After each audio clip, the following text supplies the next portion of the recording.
What's up, you two? You guys picked a great time to spend some downtime with Demille. I hope y'all are having a fantastic Sunday today. And also, I hope you've had a chance to watch Avengers Endgame because this will be my official spoiler review of the film. So, if you have not seen the film, you want to go and look at my spoiler-free reaction, which I will link at the end of this video. But otherwise, if you have seen the film already and you want to see or hear what I have to say about the spoilers in the movie, then this is the video for you. Now, before we get into that, as I always say, if you are new to this channel and if you like the content that I produce, don't forget to hit like and subscribe. Also, hit that bell icon right next to subscribe. You'll be notified every time I produce new video content on Downtime with Demille. Now, we're going to get through this spoiler reaction or spoiler review of the film. And I'm doing this all in one take, so I'm not doing any edits or cuts or anything like that. So we're going to get through this. And also what I'm going to do is I'm not going to cover every single minor spoiler. I'm just going to cover just the main points of the movie because that will take a very, very long time to record. So I'm going to try to keep this video as short as possible. So here goes. So the opening movie scene starts with Clint and his family at their house on the ranch. And they're playing, just having a great day as a family, having a good time. All of a sudden, after Clint shows his daughter how to shoot an arrow, she disappears. And the rest of the family disappears. And he's running around trying to figure out what in the heck is going on because his family was just here, now they're gone. So that's how the movie opens up. The next major scene in the movie that's kind of like a minor spoiler, I guess you could say, they do show Tony Stark and Nebula stuck in space, and they are rescued by, guess who? Captain Marvel. Captain Marvel brings them to Earth, and then from there, the rest of the movie starts to take place where you see in the trailers where it looks like they're having a discussion with Captain Marvel about where she's been, and it kind of goes from there. And then the movie jumps 5 years. After that point, they basically go and confront Thanos. And they defeat Thanos probably within the first 30 minutes of the movie. They basically find out that the stones have been destroyed by Thanos and there's nothing that they can do to get them back. So Thanos basically is killed. He has destroyed those stones. And so Thor this time does not miss, and he goes for the head and decapitates Thanos. And so now at this point, now the movie jumps 5 years into the future. And so at this point, you've got a situation where they're basically coping with how to deal with this loss, things like that. But fast forwarding just a little bit for time's sake, they do discover the best way to get these stones is to go back in time before Thanos actually had an opportunity to get the stones. So they go back at different times in the history of the Marvel movies where these stones existed to go get them. And they do get the stones, and I'm kind of jumping ahead just a little bit just to kind of save time on the video just a little bit. But they do get the stones. However, in the process of getting the stones, this is a major spoiler that has to be said. One of the locations that they have to go to is Vormir.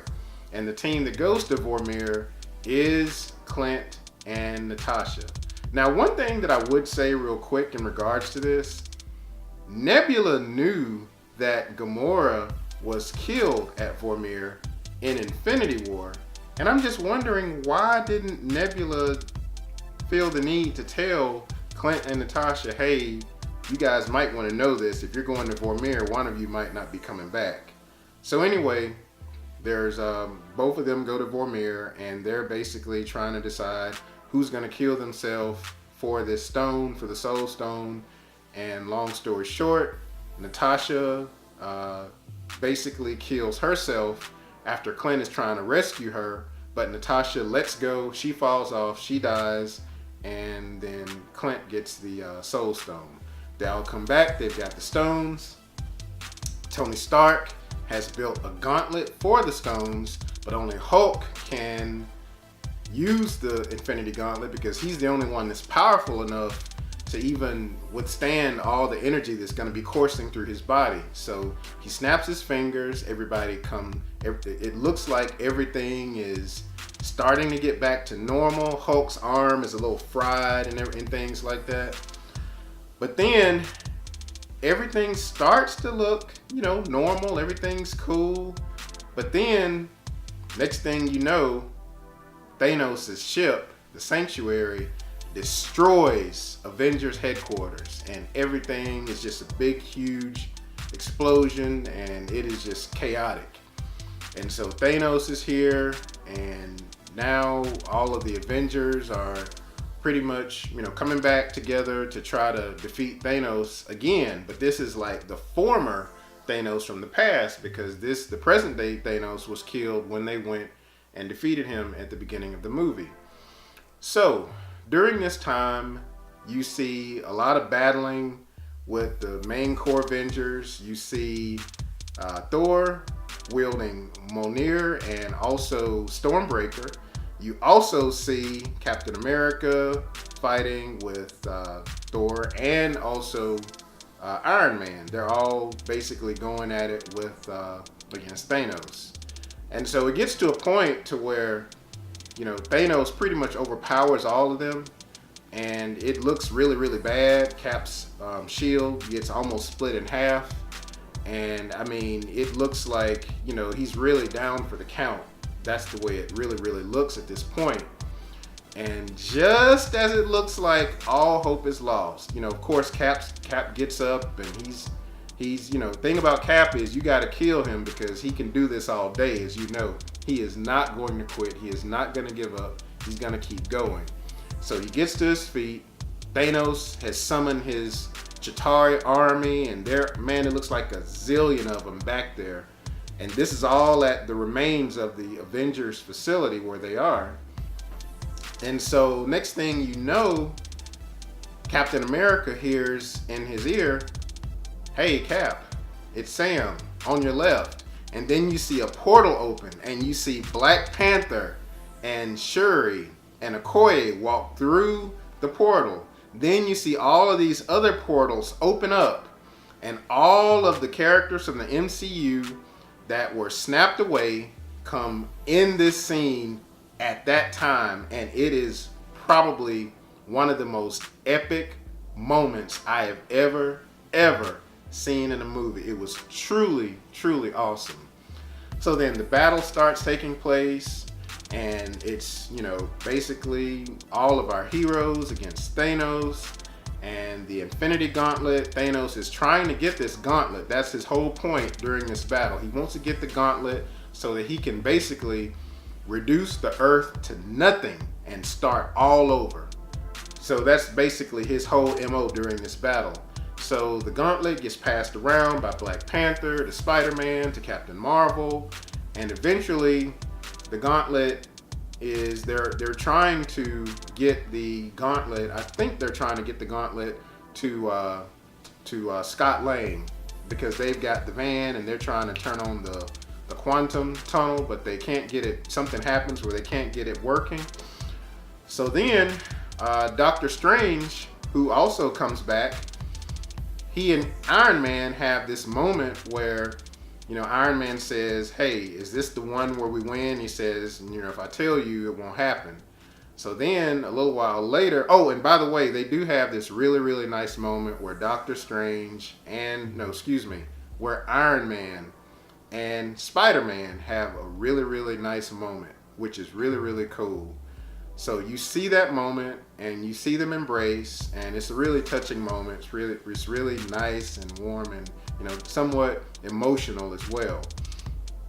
So then, by this time, Thanos is about to get the gauntlet, and Doctor Strange looks at Iron Man, and he gives him, a 1, letting him know this is that 1 that we win. And at this point, Iron Man knows what he has to do. Thanos gets a gauntlet. He has a struggle with Iron Man, and in the process of the struggle, Iron Man is able to get the stones from the gauntlet that he made, but Thanos doesn't know this, and so Thanos has the gauntlet on his arm. He snaps his fingers, but nothing happens, only to realize Iron Man has the Infinity Stones in his gauntlet that he made, not the one that Thanos had. So Iron Man snaps his fingers. He says, "I am Iron Man." He snaps his fingers. Thanos and his army disappears. And next thing you know, everything is just looking really, really good. And then all of a sudden, we see Tony. And we realize that Tony had to sacrifice himself because there was no other way. This was the one chance that Doctor Strange said that they would actually win.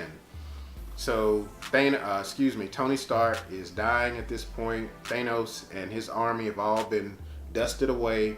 Thanos is dying. You see War Machine come over to Iron Man, and he basically says some really positive words to him. Spider-Man comes over, and it's like a reversal from Infinity War, where Spider-Man is dying and Iron Man is like, I got you, you're okay. Well, now it's the reverse, and Spider-Man is saying, Mr. Stark, we won. And so now it's where after Spider-Man, then Pepper comes into the scene, and she basically looks at Tony and says, "We're okay."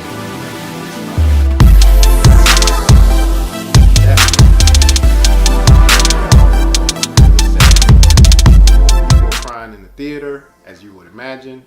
I will admit, I even shedded some tears at that point, and it was a very touching moment. So, after this, there's a funeral for Tony Stark, obviously, and they show everybody that was ever in the MCU in this really, really nice shot that just kind of sweeps all the way from the bottom of the lake up to the porch. And they show everybody from the Guardians, Doctor Strange movie, all of the other films, they show every character you can think of. They even show the boy from Iron Man 3 who Tony Stark was helping. A lot of people didn't know that was that little boy behind Captain Marvel. That's who that was in that film, in that shot rather. And at the end, they showed Nick Fury up on the porch. He was really like the one who brought everybody together. Remember, he said there was an idea, and so this was his vision. And so after that sequence is over, you do see the scene where Captain America is getting ready to go back in time to replace the stones, because that was a critical point, that if they took the stones, they had to bring them back at the exact point in time as they were before they got them, or else it was just going to throw off different, like a time balance or something like that. And so then after that, Captain America goes back in time. They try to bring him back, and he's supposed to come back in 3 seconds, but he doesn't come back. And Hulk and Sam and Bucky are like, "What's going on?" And all of a sudden, they see this guy sitting on a bench, and they look over at this guy, and they walk over to him, and they realize, wow, this is Steve Rogers now. He's the one sitting on this bench, and he's a much older version of Steve Rogers. And so now Steve Rogers has decided he did put the stones back in time. However, he did decide to stay back in his former life and live his life so that he could enjoy his life, just like Tony told him earlier in the movie to get a life. And so he decided to spend his life with Peggy Carter, and they got married. And you even see him with the wedding ring on when he's on the bench. But they don't say that it's Peggy, but you know that it's Peggy, the one that he's always wanted to have that last dance with. So, one thing I forgot to mention is that during that battle, one epic moment that I forgot to mention that is a spoiler.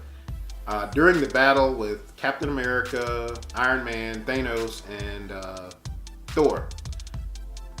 Captain America actually wields Mjolnir. That moment was epic. I forgot to mention that earlier, but I'm glad I caught it. That moment was epic. During the last epic battle, Captain America is summoning lightning. He's flying. He even throws he got the Mjolnir and he goes like that. And I mean, he is kicking Thanos' butt, man. That part I forgot to mention earlier, so I'm glad I remembered that. But, so now we're back at the end of the movie. So the movie is ending. They've had the funeral. Captain America goes back in time, and he stays there. And we see now an older version of Steve Rogers, who's basically lived his life. And this is the one thing as well. The older version of Captain America is now passing the mantle on to Sam, who is Falcon. So he gives Falcon the shield, the Captain America shield. And so now we know that in the next movie, whenever we see the next iteration of Captain America, it will be Sam, who will be Falcon. So that was actually pretty cool that they did that, because in the comics it looks like Bucky was going to be the next Captain America, but they did pass it on to Falcon.